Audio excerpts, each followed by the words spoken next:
Gold, trusted gold buyers. మీరు తాకట్టు పెట్టిన బంగారాన్ని విడిపించి ఈ రోజు ఉన్న మార్కెట్ ధరకు కొనబడను.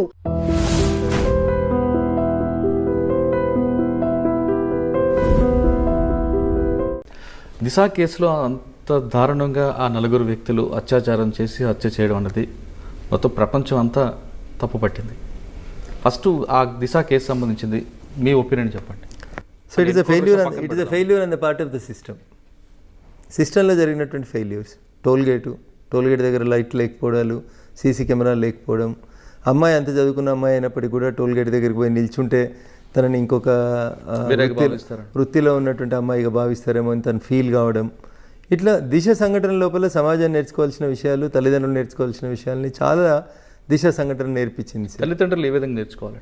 పిల్లలకి మనం చిన్నప్పటి నుంచి ఏదైనా జరిగితే పోలీసు వాళ్ళకి ఫోన్ చేయాలని నేర్పించడం, 100ని వాడుకోవడం ఎట్లా అనేది నేర్పించడం. చెల్లికి ఫోన్ చేసి అంత బాధపడ్డ అమ్మాయి ఇంకొంచెం యాక్టివ్గా మూవ్ అయ్యి ఉంటే తన ప్రాణాన్ని తనను కాపాడుకునేగలేదు కదా మురళి గారు. కన్సర్న్ పోలీస్ స్టేషన్కో, 100కో, ఏదో ఒకరికి తనకు తెలిసిన పోలీస్ ఆఫీసర్కో. కానీ మన వ్యవస్థ ఎట్లా తయారైంది మురళి గారు అంటే, పోలీస్ స్టేషన్కి వెళ్ళడం అంటేనే అదేదో తప్పు చేసినట్టు, చెడ్డోళ్ళు మాత్రమే పోలీస్ స్టేషన్కి వెళ్తారు అని చిన్నప్పటి నుంచి పిల్లలకు నేర్పించడం అనేది కొద్దిగా బాధాకరమైనటువంటి విషయం. ఇప్పుడు బాగా అభివృద్ధి చెందిన దేశాలలో ఏం జరుగుతుంది, మిమ్మల్ని అమ్మ నాన్న కొట్టినా, స్కూల్లో టీచర్లు కొట్టినా, you call so and so number అని చిన్నప్పటి నుంచి టీచర్లే చెప్పి నేర్పిస్తూ ఉన్నారు. సో అంత బాగా చదువుకున్న అమ్మాయి, అంత మెరిటోరియస్ స్టూడెంట్ అయినటువంటి అమ్మాయికి 100 కాల్ చేయాలన్న ఆలోచన ఆ నిమిషం రాలేదు చూడండి. ఎందుకు? మన సమాజం అది నేర్పిస్తలేదు మనకి. ఆడపిల్ల అంటే తల్లిదండ్రుల పక్కనే ఉండాలి, తల్లిదండ్రులకే చెప్పుకోవాలి తప్ప పోలీసు వాళ్ళకి చెప్పుకోవద్దు అనేటువంటి ఆ ఫీల్లో ఉంటున్నామేమో మనం అనేది ఒకటి ఆలోచించాలి, మన కరికులం ఆలోచించాలి. సో అట్లాంటి బాధాకరమైనటువంటి సంఘటన వచ్చినప్పుడు తనంతలో తాను ఎదుర్కోవడానికి ఉన్నటువంటి మార్గాలు ఏందని తను ఆలోచించుకోలేకపోయింది. వెహికల్ వదిలేసి వెళ్ళిపోయింటే అయిపోయేది కదా మురళి గారు. ఎక్కడిపోతే నా వెహికల్ రేపు వస్తుందిలే, ఈరోజు కాకపోతే నాకంటే పంక్చర్ అయినటువంటి వెహికల్ని తీసుకొచ్చి టోల్ దెబ్బ దగ్గర నూకి ఆడ తాళం వేసిపోయి ఉంటే తెల్లారి వచ్చేది వెహికల్. సో చాలా ల్యాక్యునెస్ కనబడుతున్నాయి అక్కడ మనకి. సీసీటీవీలో నిన్న మొన్న పోలీసులు రిలీజ్ చేసినట్టున్నారు, మీడియాలో కనబడుతుంది. లారీ రోడ్డు మీదకి ఎక్కుతున్న దృశ్యాలు కనబడుతున్నాయి. కానీ దిశను వాళ్ళు పట్టుకున్నటువంటి దృశ్యాలు కనబడుతున్న సీసీటీవీలు ఎక్కడున్నాయి మీకు? దిశను వాళ్ళు పికప్ చేసింది, బలవంతంగా లాక్కెళ్ళినటువంటి సీసీటీవీ ఫుటేజ్లు ఏవి? భద్రత మాదే, బాధ్యత మాదే అని చెప్పి పోలీసు వాళ్ళు ఏం భద్రత ఇవ్వగలిగినారు? టోల్ గేట్ల దగ్గరనే జనం ఉన్న ప్లేస్లోనే ఇట్లా జరిగితే జనం లేని ప్లేస్లలో జరిగే క్రైమ్లు ఎంత ఇబ్బంది ఉంటుంది. ఇప్పుడు మీరు రింగ్ రోడ్ చుట్టూ రాత్రిపూట పోండి మురళి గారు, ఏంది మీ పరిస్థితి? ఏం లేదు అక్కడ మీకు. You have no support at all. You have no support at all. Day time వెళ్తారనే ఎవరైనా ఒకరు చూసి అదే మురళి గారు అని గుర్తుపెట్టి ఆగుతారేమో, కానీ చీకట్లో మీ పరిస్థితి ఏంది? రాత్రిపూట రింగ్ రోడ్ మీద ఏదైనా జరిగింది, ఏంది మీ పరిస్థితి?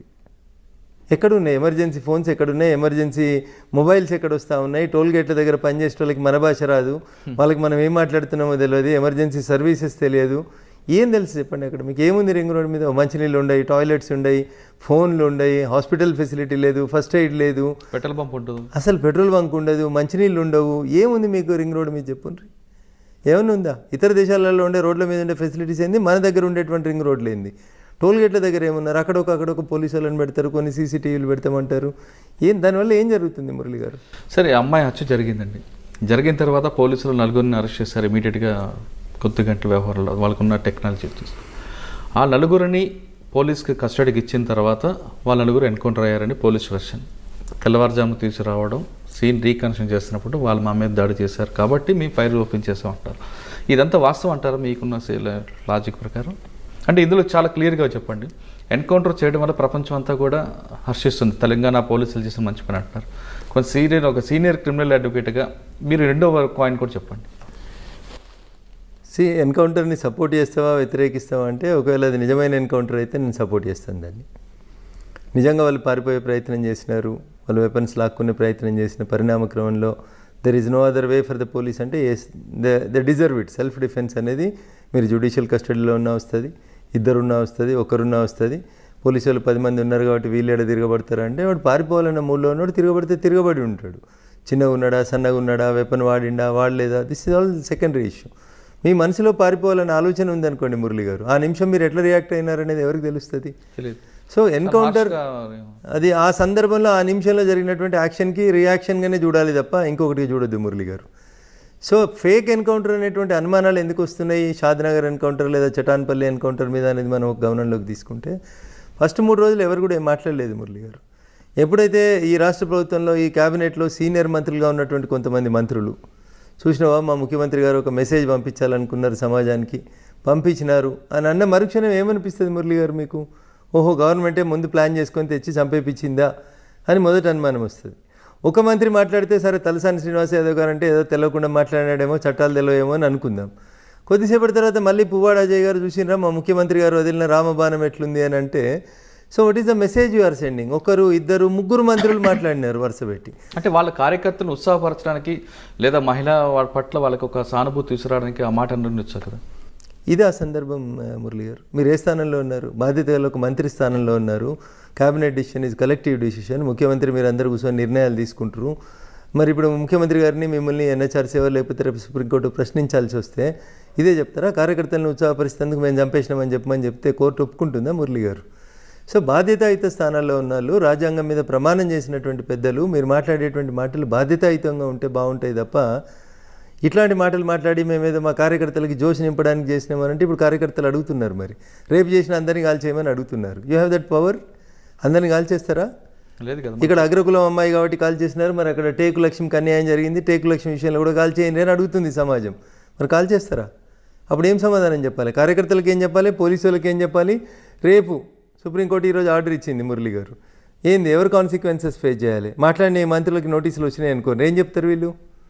అవును, మేము క్యాబినెట్ కలెక్టివ్ డిసిషన్ మేమే ఎన్కౌంటర్ చేయమని చెప్పి పోలీసులకు చెప్పినామని చెప్పమనండి మురళి గారు. ఒక మంత్రిని ముందుకొచ్చి జరిగే ఫలితం ఏముంటుంది, పర్యవసానం ఏముంటుంది తెలుస్తుంది. సంబంధిత మంత్రి జైల్లో ఉండాల్సి వస్తుంది. క్యాబినెట్ నిర్ణయం అంటే ఒక మాట అంటే చాలు, అది ఇంకా తప్పదు కదా. అప్పుడు ముఖ్యమంత్రి గారు జైలుకి పోవాల్సి వస్తుంది, మంత్రులు జైలుకి పోవాల్సి వస్తుంది. ఎట్లా చెప్పగలుగుతారు? కొందరిని తీసుకొచ్చి మీరు హత్య చేయండి అని చెప్పే అధికారం క్యాబినెట్కి ఉంటుంది కదా. క్యాబినెట్కి ఎట్లుంటుంది చెప్పండి? అది మీరు అన్నట్లుగా ఎక్స్చేంజ్ ఆఫ్ ఫైర్ అవ్వచ్చు. అక్కడ జరుగుతున్నప్పుడు మీరు నేను ఇద్దరం కూర్చొని మాట్లాడుతున్నాం మురళి గారు. ఇప్పుడు యాక్షన్ ఏదైనా జరిగితే రియాక్షన్ జరిగిందంటే ఒక మీనింగ్ ఉంటుంది. యాక్షన్ లేకుండా రియాక్షన్ చూపెడితే ఎట్లా జనం జస్టిఫై చేస్తారు? కాన్స్పరెన్సీ కనిపిస్తుంది. ఇప్పుడు మంత్రులు మాట్లాడిన తర్వాత ఆ చటాన్పల్లి ఎన్కౌంటర్ ఫేక్ ఎన్కౌంటర్ అనేటువంటి అభిప్రాయం ప్రజలలో బలంగా పోతుంది. దానికి తోడు ఇలా సుప్రీంకోర్టు ఒక సిబిఐ విచారణో, ఒక రిటైర్డ్ జడ్జి తోటి విచారణో అనేసరికి ప్రజలు ఏమనుకుంటున్నారు? ఓహో, ఇది నిజంగా అబద్ధంగా జరిగిందా? ఇప్పుడు రెండో కోణం వచ్చింది మురళి గారు జనం ముందుకి. ఏమని? వాళ్ళు పేదోళ్ళు కాబట్టి, వాళ్ళ తరఫున మాట్లాడేటోడు ఎవరు లేడు కాబట్టి, ఆ చనిపోయిన అమ్మాయి అగ్రకులం అమ్మాయి కాబట్టి అందరు కలిసి చేపించారు. అదే అక్కడ టేకు లక్ష్మికి జరిగింది అన్యాయం. టేకు లక్ష్మి విషయంలో ముద్దాయిలందరూ ఒక వర్గానికి సంబంధించిన వాళ్ళు కాబట్టి భయపడుతుంది. మళ్ళీ ఏ ఓవైసీలో ఆత్మలు అడ్డం వస్తాయో అని చెప్పి చంద్రశేఖరరావు గారు భయపడుతున్నారు. ఇట్లాంటిదంతా సోషల్ మీడియాలో చర్చ జరుగుతూ ఉంది. స్కోప్ ఎవరు ఇచ్చినారు? గౌరవ మంత్రి వర్యులే ఇచ్చినారు. వాళ్ళ మాటలు మాట్లాడి ఉండకపోతే దిశ ఎన్కౌంటర్ గురించి ఇంత ఇష్యూ ఉండేది కాదు మురళి గారు. దిశకు జరిగింది అన్యాయం, దిశ పట్ల వాళ్ళు ప్రవర్తించింది అజ్ఞానులుగా, మూర్ఖులుగా ప్రవర్తించారు. ప్రజలు అందుకనే వాళ్ళకి మంచి శిక్ష పడ్డది అనుకున్నారు. కానీ ఆ మాట మంత్రుల నోటి నుంచి వచ్చినప్పటికి జనం ఏమనుకుంటున్నారు? అట్లెట్లా చేస్తారు? గరీబోళ్ళు అయితే చేస్తారా? డబ్బున్నోళ్ళు అయితే చేస్తావా నువ్వు? మరి ప్రత్యూష హత్య కేసులు ఏమైంది? ఆయేషా మీరా హత్య కేసులు ఏమైంది? డబ్బున్నోళ్ళ హత్య కేసులలో ఏం జరుగుతున్నాయి చెప్పుండ్రు అనేటువంటి గొంతు అనగదొక్కబడినటువంటి వర్గాల నుంచి వినబడుతుంది. దానికి అవకాశం మనం ఇచ్చినట్లే, మనమే మంత్రులు ఇచ్చినట్టు, మనం కాదు, పాలకులు ఇచ్చినారు. కాబట్టి they have to face the music. ఇప్పుడు ఆల్రెడీ సుప్రీంకోర్టు కూడా ఒక కమిటీని వేసింది, 6 నెలలు రిపోర్ట్ ఇవ్వమని చెప్పింది. ఇది ఏ విధంగా ఉండిపోతుందండి? గతంలో జరిగినటువంటి అనేక సంఘటనలని, అనేక ఎన్కౌంటర్లకు సంబంధించి సుప్రీంకోర్టు ఆధ్వర్యంలో జరిగిన విచారణల్ని చూస్తే మీకు గుర్తుండే ఉంటుంది. చివరికి మా జాతీయ అధ్యక్షుడిగా పనిచేస్తుండే ప్రస్తుత హోంమంత్రిగా ఉన్నటువంటి అమిత్ షా గారు కూడా ఒక ఎన్కౌంటర్కి సంబంధించి ఎంత ఇబ్బంది పడినటువంటి పరిస్థితులు మీరు గమనంలోకి తీసుకున్నారు. దాంట్లో కూడా సుప్రీంకోర్టు ఇన్వాల్వ్ అయ్యి సిబిఐ ఇన్వెస్టిగేషన్ చేసి అమిత్ షా చివరికి కోర్టు కేసును కొట్టేసింది. అది వేరే విషయం అనుకోండి మురళి గారు. కానీ ఈ ఫేస్డ్ లాట్ ఆఫ్ ట్రబుల్స్. ఆ రోజు గుజరాత్ హోంమంత్రిగా ఉన్నందుకు వారు ఎంత ఇబ్బంది పడ్డారో చూస్తారు మీరు. రాష్ట్రంలోంచి తాడిపారు కూడా ఇచ్చినారు, 3 నెలలు జైల్లో ఉండాల్సి వచ్చింది, రకరకాలైనటువంటి అవస్థల్ని ఫేస్ చేయాల్సి వచ్చింది. సో అల్టిమేట్గా కోర్టు ఆ కేసును కొట్టేసింది, అది వేరే విషయం అనుకోండి. బట్ ఒకవేళ ఫేక్ ఎన్కౌంటర్ అని సుప్రీంకోర్టు నిర్ధారణకు వస్తే ఎన్ని రకాలైనటువంటి ఇబ్బందులు వస్తాయి మురళి గారు. సో కాబట్టి బాధ్యతాయుత స్థానంలో ఉన్న కొందరు మంత్రులు చేసిన మాటలు పోలీస్ అధికారులను ఇబ్బంది పెడతాయేమో అనేది నాకు అనిపిస్తున్నటువంటి అంశం. సార్, ఫైనల్గా చెప్పండి, ఇప్పుడు ఎన్కౌంటర్ ఫేకా కరెక్ట్ అన్నది సుప్రీంకోర్టు కమిటీ ఇచ్చిన నిర్ణయం మీద ఆధారపడి ఉంటుంది. ఆ విషయం పక్కన పెడితే పోలీసులు సాధారణంగా ఎన్కౌంటర్ చేయాలి, ఎక్స్చేంజ్ ఆఫ్ ఫైర్లు చంపాలని అంత రిస్క్ తీసుకుంటారా? అంత రిస్క్ తీసుకునే పోలీస్ అధికారులు ఇప్పుడు ఎవరు లేరు మురళి గారు. ఎప్పుడో 10 సంవత్సరాల క్రితం మానవ హక్కుల గురించి గొడవలు తక్కువ జరుగుతున్నప్పుడు, ఈ సీసీ కెమెరాలు లేనప్పుడు, టెక్నాలజీ లేనప్పుడు, మన మూమెంట్ని, మన సెల్ ఫోన్లని రికార్డింగ్లు జరుగుతలేనప్పుడు అవన్నీ జరిగినాయి మురళి గారు. అప్పుడు ఎన్కౌంటర్ అంటే కొంచెం ఈజీగా తీసుకునే వాళ్ళు పోలీసు వాళ్ళు, పెద్దగా ఎవరు పట్టించుకునే వాళ్ళు ఎన్కౌంటర్ గురించి కాదు. కానీ ఇప్పుడు ప్రతి ఒక్కరు పట్టించుకుంటున్నారు. మీడియాలో అవేర్నెస్ వచ్చింది, సోషల్ మీడియాలో వచ్చింది, సీసీటీవీలు కనబడుతున్నాయి. మీ ఫోన్లో మీరు ఎవరితో మాట్లాడినారు, ఏం మాట్లాడినారు జనానికి అందుబాటులోకి వస్తూ ఉంది. కోర్టులు యాక్టివ్ అయినాయి, ప్రోయాక్టివ్ అయినాయి, పోలీసులు అంటే వ్యతిరేకించేటువంటి సంఘాలు ఎక్కువైపోయినాయి సమాజం లోపల. కాబట్టి ఇప్పుడు ఏరి కోరి ఒక ఫేక్ ఎన్కౌంటర్ చేసి తన ఉద్యోగం మీదకో తన కుటుంబం మీదకో తెచ్చుకునేంత ధైర్యం ఏ పోలీస్ అధికారి కూడా చేస్తాడని నేను అనుకోవట్లేదు. ఎన్కౌంటర్ చేస్తే వెంటనే పోలీసుల మీద 302 పెట్టాలని కూడా సుప్రీంకోర్టు గైడ్లైన్స్లో ఉంది. ఇప్పుడు చాలా ఇబ్బంది ఎదుర్కొంటారు కదండి వీళ్ళు. ఖచ్చితంగా ఇప్పుడు 302 రిజిస్టర్ అవుతుంది. వాళ్ళకి గవర్నమెంట్ తరఫున పీపీ ఆర్గ్యూ చేయొద్దు, వాళ్ళు ప్రైవేట్ అడ్వకేట్ని పెట్టుకోవాలి. కొన్ని సందర్భాల్లో సస్పెండ్ అవుతారు, కొన్ని సందర్భాల్లో ట్రాన్స్ఫర్ అవుతారు, కొన్ని సందర్భాల్లో జీతం ఆగిపోతుంది, కొన్ని సందర్భాల్లో ప్రమోషన్స్ రావు, కొన్ని సందర్భాల్లో సుప్రీంకోర్టు మెట్లు ఎక్కాల్సి వస్తుంది, మధ్యలో రిటైర్ అయిపోతే పెన్షన్ కూడా ఇవన్నీ రావు. ఇట్లా రకరకాలైనటువంటి ఇబ్బందులు ఉంటాయి. కాబట్టి ఇన్ని రిస్కుల్ని దృష్టిలో పెట్టుకొని ఇప్పుడున్న పరిస్థితులలో తప్పు ఎన్కౌంటర్లు చేయడానికి ఏ పోలీస్ అధికారి కూడా ముందుకు వస్తాడని నేను అనుకోవట్లేదు మురళి గారు. అంటే మనం దిశ ఎన్కౌంటర్ కూడా ఈ వీళ్ళిద్దరు మాట్లాడకపోయి ఉంటే మాత్రం ఖచ్చితంగా రియల్ అనుకోవడానికి అవకాశం ఎక్కువ ఉంది. కానీ వీళ్ళు మంత్రులు మాట్లాడినారు కాబట్టి ఇప్పుడు అది ఫేక్ ఎన్కౌంటర్ ఏమో అనేటువంటి అనుమానాలు ప్రజల్లోకి వస్తూ ఉన్నాయి. సార్ ఫైనల్గా మీలాంటి వాళ్ళందరూ కూడా ఈ ప్రొఫెషన్కి వచ్చేటప్పుడు కొత్తగా వస్తుంది ఒకటి వాళ్ళకి ఇచ్చే మెసేజ్ ఇది అంటే ఎలాంటి సర్వీస్ చేయాలని మీరు చెప్తారు? ఎలాంటి సర్వీస్ చేయాలని చెప్పాను, ఎట్లా ప్రాక్టీస్ చేయాలో చెప్తాను, బాగా చదవండి అని చెప్తాను, ప్రతి అంశాన్ని నెగ్లెక్ట్ చేయకుండా చూడాలని చెప్తాను. చిన్న గుండు సూది దగ్గర నుంచి 2 వెంట్రుకల దాకా మీ కేసు లోపల ప్రతిదీ ఎవిడెన్సే అవుతుంది. సో మనం ప్రతి కేసుని నేను మొన్న ఒక మర్డర్ కేసు గెలిచిన కాబట్టి రేపు వచ్చే మర్డర్ కేసు కూడా అట్లే ఉంటుందని అనుకోవద్దు. ఒక మర్డర్ పట్టపగల రోడ్డు మీద జరుగుతుంది, ఒక మర్డర్ ఒక పొలిటికల్ పార్టీకి ఇంకొక పొలిటికల్ పార్టీకి మధ్యలో జరుగుతుంది, ఒక మర్డర్ చీకట్లో జరుగుతుంది, ఒక మర్డర్ 4 గోడల మధ్యలో జరుగుతుంది. సో మెనీ ఇష్యూస్ ఉంటాయి. ప్రతిరోజు నేను ఒక విద్యార్థిని అనుకొని చెప్పి మీరు చదువు స్టార్ట్ చేస్తేనే న్యాయవాదిగా మనం ఎంత గొప్ప స్థానానికి ఎదగాలో అంత గొప్ప స్థానానికి ఎదుగుతాం. Always you should feel that you are a learner అనుకునే చదువుకోవాలి. ఇంకా నేర్చుకోవాల్సింది చాలా ఉందని అనుకోవాల్సిందే. అంతా నాకే తెలుసని ఎవరైనా అహంగా బిహేవ్ చేస్తే చట్టం రోజు రోజుకి నేరస్తులు మారిపోతూ ఉన్నారు, నేర స్వభావం మారిపోతూ ఉంది, ప్రతి క్రైమ్ లోపల ఎవిడెన్సెస్ మారిపోతూ ఉన్నాయి, పోలీస్ ఇన్వెస్టిగేషన్ మారిపోతూ ఉంది. కాబట్టి ప్రతిరోజు నేను ఒక విద్యార్థిని అనుకుని ఒక అడ్వకేట్ ముందుకు పోతే definitely will be successful lawyer in this country. పోలీసులు కరెక్ట్గా ఎవిడెన్స్ తీసుకురావాలంటే ఏం చేయాలి? సైంటిఫిక్ ఎవిడెన్స్ మురళి గారు, నేను మళ్ళీ చెప్తా ఉన్నాను, ఒక గ్యాంగ్ రేప్ కానీ ఒక మర్డర్ కానీ జరిగినప్పుడు దాంట్లో మీరు మొత్తం డిపెండ్ అవ్వాల్సింది ఐ ఎవిడెన్స్ ఉండదు సార్. ప్రతి క్రైమ్కి మీకు ఎవరు చూసి చెప్తారు? మీకు మర్డర్ జరుగుతున్నప్పుడు ఎవరు చూస్తారు? నేను కత్తితో పొడుస్తున్నాను చూడండి, కెమెరాలో పెట్టుకుని ఫోటోలు తీయండి ఎవరు స్కోప్ ఇవ్వరు కదా. ఇప్పుడు డెకాయిటీలు జరుగుతూ ఉన్నాయి ఫామ్ హౌజులలో. ఏం జరుగుతుంది మురళి గారు? అప్పుడు రాత్రిపూట చీకటి, వెలుతురు ఉండదు, వాళ్ళు ముఖాలకు ముసుగులు వేసుకొని వస్తారు. How you will identify the criminals? Rape జరుగుతుంది ఒక లేడీ మీద, 5-6 ఉంటారు దొంగతనానికి వచ్చిన వాళ్ళు బలవంతంగా అటు ఇటు కాలు చేతులు కట్టేసి రేప్ చేస్తారు. సో ఎట్లా గుర్తుపడతారు మీరు? అది గుర్తుపట్టాలంటే ఏం చేయాలి? వాళ్ళకి శిక్ష పడాలంటే అక్కడ మీరు బేసికల్గా మొదటి నుంచి జరగాల్సింది ఏంటంటే విట్నెస్ని అలర్ట్ చేయాలి, టీఐ పరేడ్ చేయించాలి. ముందు ముద్దాయిల్ని వాళ్ళు ఐడెంటిఫై చేసిన తర్వాత జైల్లో వీళ్ళు ఉన్నప్పుడు టీఐ పరేడ్ అని చేపిస్తారు. సరే మరి చీకట్లో చూసినావు కదా, వెలుతురు లేదు కదా, ఎట్లా గుర్తుపట్టినావు? 100 ప్రశ్నలు వస్తాయి మురళి గారు అక్కడ. సో ఎప్పుడు చీకట్లోనే జరిగాయి సంఘటనలు. వీళ్ళు ఓవర్ కాన్ఫిడెన్స్ అంతా అయిపోయిన తర్వాత వెళ్ళేప్పుడు లైట్లు వేయడము చూడడము, వాళ్ళు ఒక 2-3 గంటలు అక్కడ గడుపుతారు కాబట్టి you can identify the accused. అదొకటి. ప్లస్ ఎంత పెద్ద నేరస్తుడైనా సంఘటనా స్థలంలో ఏవో కొన్ని క్లూస్ వదిలేసిపోతాడు మురళి గారు. వాటిని సైంటిఫిక్గా కలెక్ట్ చేయాలి, ఫోరెన్సిక్ సైన్స్ ల్యాబొరేటరీకి పంపాలి. రేప్ జరిగినప్పుడు విక్టిమ్ని ఎట్లా, విక్టిమ్ క్లోత్స్ ఏంది, చినిగిపోయినాయా, బాగున్నాయా, అమ్మాయి ఎట్లుంది, వెంటనే తనని ఫస్ట్ మెడికల్ ఎయిడ్కి తీసుకెళ్లడము, అక్కడ అమ్మాయిని ఒక సీనియర్ గైనకాలజిస్ట్ చెకప్ చేయడము, ఆమె శరీరం మీద ఉన్నటువంటి ఫారిన్ బాడీస్, వెంట్రుకలు కానీ, గోర్ల ఘాట్లు కానీ, లేకపోతే ఇతరత్ర రక్తము, సెమెన్, స్పర్మ్స్, ఇట్లా చాలా చూడాల్సి ఉంటాయి. ఇవేవి కూడా మనకి అక్కడ స్కోప్ దొరకదు సార్. అక్కడ ఈ ఇన్సిడెంట్ జరిగిందని తెలంగాణ చుట్టాలందరూ వస్తారు, స్నానం చేయమంటారు, బట్టలు మారమంటారు, ఇట్లా వీళ్ళ టెన్షన్లో వీళ్ళు ఉంటారు. పోలీసులు వచ్చి మన హాస్పిటల్ తీసుకుపోయేసరికి ఇక్కడ సీన్ అంతా డిస్టర్బ్ అయిపోతుంది, సైంటిఫిక్ ఎవిడెన్స్ అంతా డిస్టర్బ్ అయిపోతుంది. అమ్మాయి స్నానం చేస్తుంది, బట్టలు మార్చుకుంటుంది, బట్టలు ఉతికేస్తుంది, ఇట్లా రకరకాల ఇన్సిడెంట్స్ జరుగుతాయి. కొన్నిసార్లు same day next day incident బయటికి రాదు, 2-3 రోజుల తర్వాత బయటకు వస్తుంది. అప్పటికల్లా సీన్ ఎక్కడికక్కడ క్లీన్ అయిపోయి ఉంటుంది. Then how you will collect the evidence? These are all the issues in front of the police. ఇప్పుడు మీరు అన్నట్లుగా సంఘటన జరిగినప్పుడు అదే రోజు సంబంధించిన ఎవిడెన్స్ అంతా కనుక కోర్టుకు ప్రొడ్యూస్ చేస్తే అంటే పోలీస్ గ్యాదర్ చేస్తే శిక్ష పడుతుంది అంటారు. ఛాన్సెస్ కొన్నిసార్లు మీరు అన్నట్లుగా నెక్స్ట్ డే స్నానం చేసో లేదంటే ఇంకోటి జరగచ్చు. మరి కొంతమంది రేపు జరిగిన వారం రోజుల తర్వాత పోలీస్ కంప్లైంట్ ఇస్తుంటారు. మరి అటువంటి సమయంలో ఏం? అది కష్టమే సార్. ఇంకా అది అమ్మాయి చెప్పేటువంటి ఎవిడెన్స్ని బేస్ చేసుకునే పోతుంది తప్ప దాంట్లో you don't find any evidence, scientific evidence దొరకదు సార్. దీంట్లో 2 ప్రాబ్లమ్స్ వస్తాయి. మెజారిటీ రేప్ కేసులు ఎందుకు లేట్గా బయటకు వస్తున్నాయి అంటే ఇంట్లో తెలిసిన తర్వాత, గొడవలు అయిన తర్వాత బయటకు వస్తున్నాయి మురళి గారు.